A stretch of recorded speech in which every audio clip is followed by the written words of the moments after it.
你有没有过这种时候，明明很努力，事情却偏偏不顺，或是好不容易爬到高处，却在最得意的那一刻，突然摔了个大跟头？我们总希望人生能一直往上，一帆风顺，可现实是，上去了会下来，顺久了会卡关，圆满到极点，往往就开始走下坡。我们最怕的就是变化，怕计划赶不上变化，怕明明准备好了，世界却突然换了一套规则。但是3000年前，我们的老祖宗写了一本书，专门在讲一件事：这个世界唯一不会变的，就是一直在变。而真正的高手，不是去对抗变化，而是去读懂变化的规律，然后顺着它走，提前布局，把坏的挡掉，把好的迎进来。这本书被称为群经之首、大道之源，影响中国人3000年。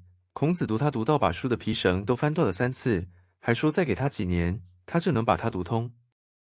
很多人一听到他的名字，就以为那是拿来算命、卜卦、看风水的迷信。但今天我要告诉你，那是天大的误会。这本书就是《易经》。今天20分钟，我帮你读完它。我们不算命，不卜卦，只谈一件最实用的事：怎么读懂变化这门学问，让自己在顺境时不飘，逆境时不慌，趋吉避凶，把日子过得越来越稳。先花2分钟，把这本天书到底是什么讲清楚。易经的核心其实只有2个最简单的符号，一条连起来的线叫阳爻，一条断开的线叫阴爻。古人观察天地，发现万物都逃不开这种对立又互补的两面，白天和黑夜，男和女，进和退。把这2种线3条一组叠起来，就成了8种基本的卦，叫八卦。八卦两两相叠，又变出64卦。听起来很复杂，但你只要抓住一个观念就好，这64卦其实就是古人归纳出来的64种人生处境，从一件事刚起头，慢慢发展，到达巅峰，再走向衰落，每一种状态该怎么自处，它都给你一套提醒。所以，《易经》这个“易”字本身就有3层意思。第一层叫变易，万事万物无时无刻不在变。第2层叫简易，再复杂的变化背后都有简单的规律可循。第3层叫不易，在所有的变动里，总有一些不变的道理撑着。一个易字，就把整本书的精神全包了。而且要特别说清楚，我们今天读的《易经》其实是2部分。一部分是最古老的卦爻辞，那确实是古人用来占卜的记录，但真正让它升级成为大哲学经典的，是后来孔子那一派学者写的解读，叫《易传》，是《易传》，把藏在卦象背后的人生智慧、处世道理，一条一条讲了出来。所以，请你先把算命这2个字放一边。易经真正了不起的地方，不是预测你明天会不会发财，而是教你看懂这个世界变化的规律，然后在规律里做出更聪明的选择。接下来，我用《易经》里的5个重点，把这套变的智慧讲给你听。如果要用一句话总结整本《易经》，那就是《易传》里最有名的一句：一阴一阳之谓道。一阴一阳不断的交替、互动、转化，这就是天地运行的根本规律，就是道。这句话听起来很玄，但意思其实很实在。这个世界是由无数组对立面撑起来的，而且这些对立面从来不是死的，而是一直在动，在换位置。白天会变成黑夜，黑夜又会变回白天，冬天冷到极点，春天就开始回暖。没有纯粹的好，也没有永远的坏，凡事都在阴和阳之间来回摆荡。你看那个最有名的太极图，一个圆，里面一半黑，一半白，像2条鱼抱在一起。但仔细看，白的里面有一个黑点，黑的里面有一个白点。这就是在告诉你，最顺的时候，危机已经悄悄埋在里面了；最惨的时候，转机也已经藏在里面了。好里有坏，坏里有好，这就是《易经》看世界的眼睛。所以，《易经》整本书其实都在回答同一个问题：既然万物一直在变，好坏一直在转，那我这个人该怎么进退，才能顺着规律，少摔跤，多得利。而他给的答案，从来不是叫你去求神问卜，而是教你看懂局势，认清自己现在站在哪个位置，然后做出最恰当的反应。我得先把话说死，接下来我讲的5个重点，没有一个是迷信，全部都是可以拿来用在你工作、做决定、过日子上的处世智慧。我们把这套变化的学问拆成5个你今天就能用的重点，一个一个讲给你听。第一个重点是整本书的总纲，一阴一阳之谓道，也就是凡事都要在对立当中去找那个刚刚好的平衡。易经的世界观很特别，它不把对立的两边看成你死我活，而是看成互相需要、互相成就。没有黑，就显不出白；没有低谷，你根本不知道什么叫高峰。阴和阳不是敌人，是一对永远在配合的舞伴。一个能长久的人生，靠的从来不是把某一边用到极致，而是让两边保持动态的平衡。这个道理特别适合以我们现代人的一种病——用力过猛。我们太习惯只认一边，只要拼，不准歇，只要赢，输不起。结果把弦绷得太紧，最后啪一声断掉。易经提醒你，真正的智慧是懂得在2个极端之间找到那个会呼吸的中间点。举个例子，一个拼命工作的人觉得休息是浪费，是软弱，于是日夜连轴转，最后身体先垮了，再多的努力也归零。这就是只要阳，不要阴，把自己逼到断裂。反过来，懂得张弛有度的人，该冲时全力冲，该停时真的停下来充电，看起来慢，其实走得最远。工作和休息本来就是阴一阳，缺了哪一边都走不久。再看做决定，职场上有2种主管，一种凡事只认强硬，下属一有不同意见就压下去，短期看很有威信，时间久了却众叛亲离，因为他把刚用到极致，一点柔都不留。另一种刚柔并济，该坚持原则时毫不退让，该体谅人时又放得下身段。同样带团队，后者的人心稳得多。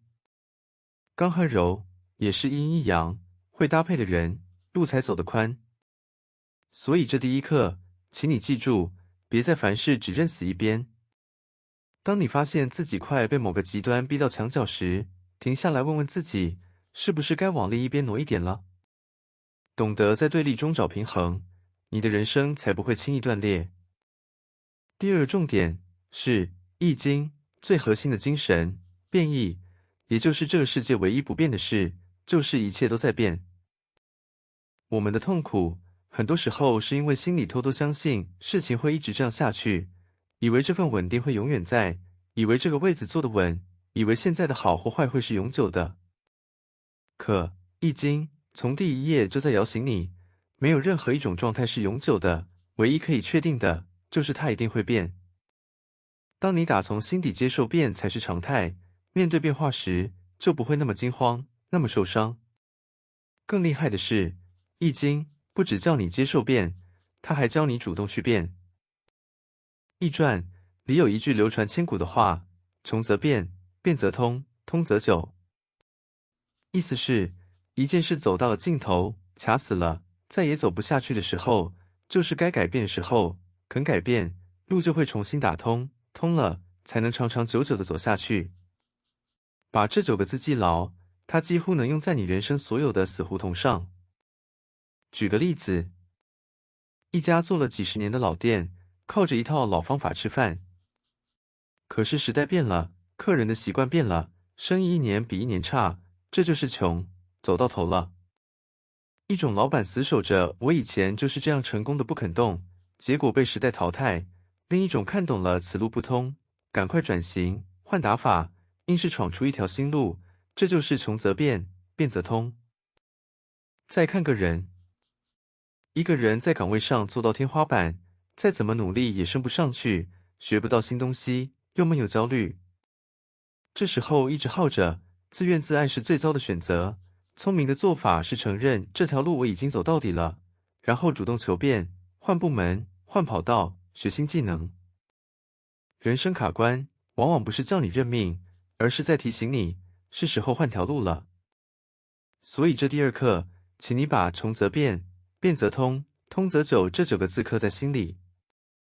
当你感觉哪件事怎么推都推不动，彻底卡死的时候，先别硬扛，也别摆烂，问自己一句：这里是不是在叫我变了？肯变，才有通，通了才能久。第3个重点是《易经》最能帮你趋吉避凶的一条居安思危，也就是看懂物极必反、盛极而衰的规律，在最得意的时候先留一手。易经看事情总是看趋势，看下一步。他发现一条铁律，任何东西发展到了极点，就一定会往反方向走。太阳到了正中午，接下来就是西斜，一件事顺到不能再顺，往往就是要转坏的前兆。古人把这叫物极必反。反过来也一样，坏到了谷底，就是要往上弹了，这叫否极泰来。所以最惨的时候别绝望，最好的时候别得意。易经怎么提醒这个道理？他把一个超经典的画面藏在第1卦乾卦里。乾卦又一条龙，讲一个人从低到高的6个阶段。龙刚开始前在水底默默蓄力，慢慢飞上天空大展身手，到最高的那一爻叫上九，爻辞只有4个字：亢龙有悔。意思是，一条龙飞得太高，高到没有退路的时候，就要后悔了。易传解释得更白：亢龙有悔，民不可久也。飞到太满、太极端的状态，不可能长久。最危险的，往往不是谷底，而是你站在最高点，觉得自己再也不会掉下来的那一刻。举个例子，很多公司都是赢在起点，输在顶点。一家公司做到行业第一，开始觉得自己天下无敌，听不进警告，看不起对手，放慢了脚步，结果被后来者一波超车，这就是活生生的亢龙有悔。真正厉害的领导者，反而是在最风光的时候心里最警惕，主动去想我们的危机会从哪里来。这就是居安思危。再看个人，一个人事业如日中天，人人捧着的时候，最容易飘，最容易做傻决定，因为他以为好日子会一直下去。可是真正成熟的人，越是顺风顺水，越会给自己留后路，放低姿态。花无百日红，爬得越高越要小心脚下，在最高处还能保持清醒和谦卑的人，才摔不下来。所以这第3课，请你记住亢龙有悔这4个字。下次当你顺到极点，得意到忘形的时候，别急着庆祝，先在心里敲一下警钟，是不是该收一收，留一手了？盛极而衰是规律，但提前看见它的人，就能避开那一衰。第4个重点是《易经》64卦里，唯一一个6条线全都是好结果的卦，藏着一个天大的秘密——谦德，也就是谦虚的力量。《易经》64卦几乎每一卦都是吉中有凶，好里有坏，提醒你凡事有两面。但偏偏有一个卦例外，叫谦卦，它的6条爻辞从头到尾没有一句是坏的，全部都是吉，都是利。古人读到这里都吓一跳，在这个祸福相倚的世界里，居然有一种品德是怎么用都不会出错的，那就是谦虚。这等于是《易经》替我们把答案缺了出来，想要趋吉避凶，最保险的一条路就是谦。为什么谦虚这么厉害？谦卦的彖传讲了一句很深的话：天道亏盈而益谦。天的规律就是把那些满到溢出来的消掉一些，去补给那些谦虚还留有余地的。他还接着说，人道恶盈而好谦，连人心也是这样，讨厌自满张狂的人，喜欢谦逊低调的人。天和人都站在谦虚这一边，你说谦虚能不无往不利吗？还有一句大家更熟的话来呼应它，叫满招损，谦受益。不过要说清楚，这句其实出自《尚书》，不是《易经》，意思一模一样，自满招损，谦虚得意。举个例子，职场上你一定见过这种人，能力很强，但锋芒太露，觉得同事都是猪队友，主管都不懂。一开始大家还忍他，可是慢慢的没有人想跟他合作，好机会也不敢交给他，才华全被傲慢给抵消了。反过来，那种能力一样好，却永远虚心，把功劳分给团队的人，所有人都乐意帮他，抬他。这就是天道亏盈而一谦最真实的上演，满的被消，谦的被补。再看做人，一个人一有点成绩就到处炫耀，容不下别人比他好，这种赢的姿态，会在不知不觉中替他树敌，招来嫉妒和扯后腿。反过来，一个有真本事却始终把姿态放低，肯把舞台让给别人的人，反而能聚拢人心，走得又稳又远。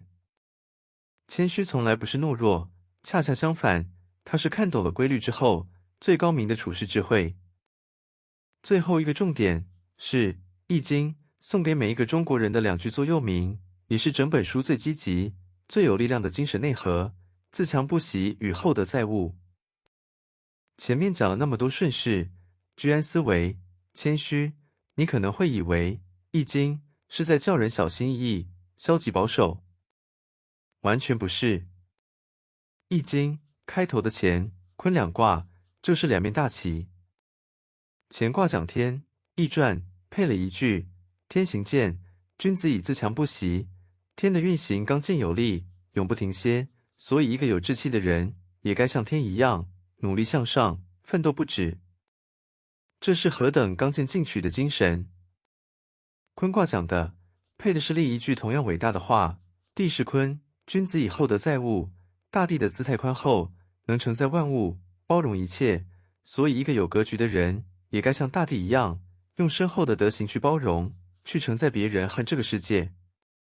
易经在坤卦里还补了一句：积善之家，必有余庆。常常积德行善的人，福报会多到留给后代，这正是厚德最实在的回报。一个刚，一个柔，这2句话合起来，才是易经眼中最完整的人格。你发现了吗？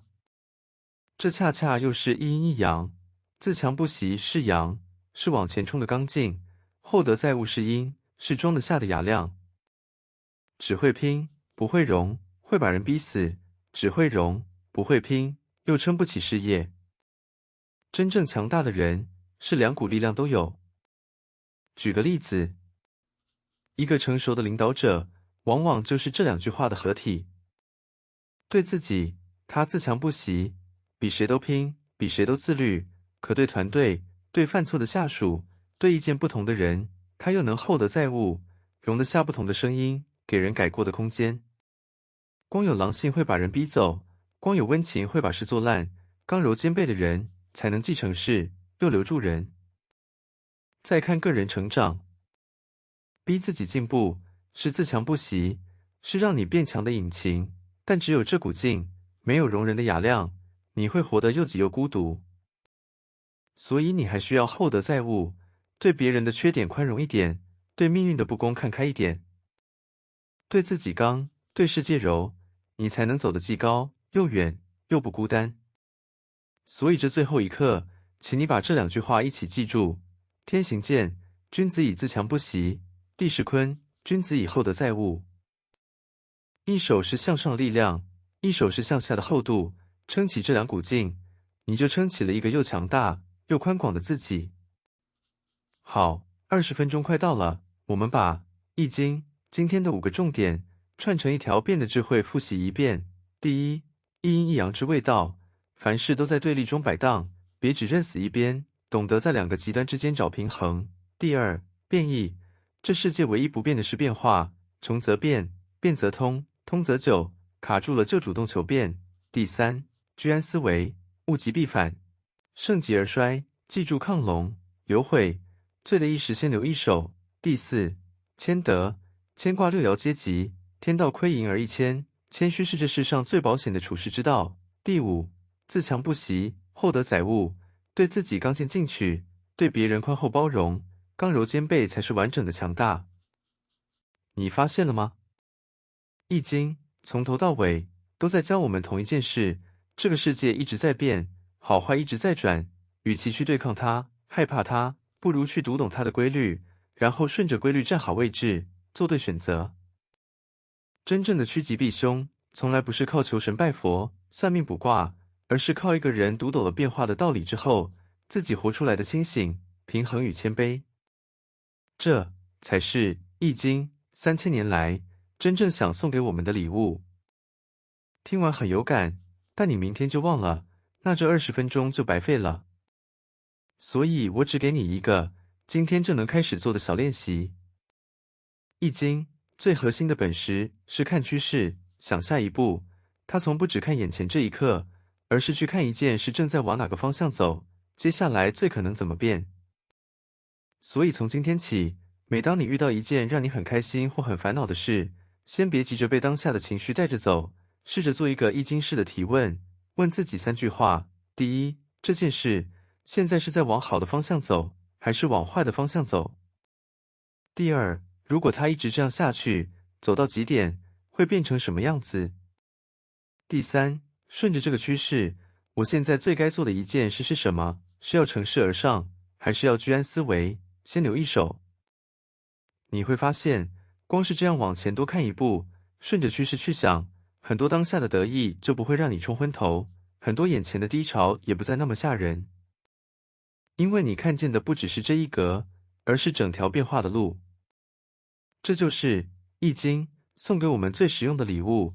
当你学会了读懂变化，提前布局，你就再也不会被命运打个措手不及。聊到这里，我们这趟20分钟读完一本书的东方经典之旅也走到了一个段落。从兵法谋略、处世识人，到道家心灵、修身成事、领导格局，再到今天这部群经之首的《易经》，我们用一集一集的20分钟，把这些值得读一辈子的智慧，一本一本陪你读了下来。如果这个系列对你有帮助，我有一个小小的邀请，别让它停在这一集。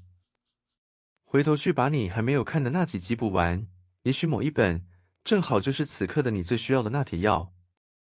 记得订阅这个频道，把整个系列收藏起来，这些老祖宗的智慧会在你人生不同的关卡，一次次回来帮你。最后留一个问题，在留言区告诉我，你的人生里有没有经历过一次很深的变？本来以为是坏事，回头看却发现，正是那次改变把你带到了更好的地方。谢谢你陪我读完这一程，我们有缘再见。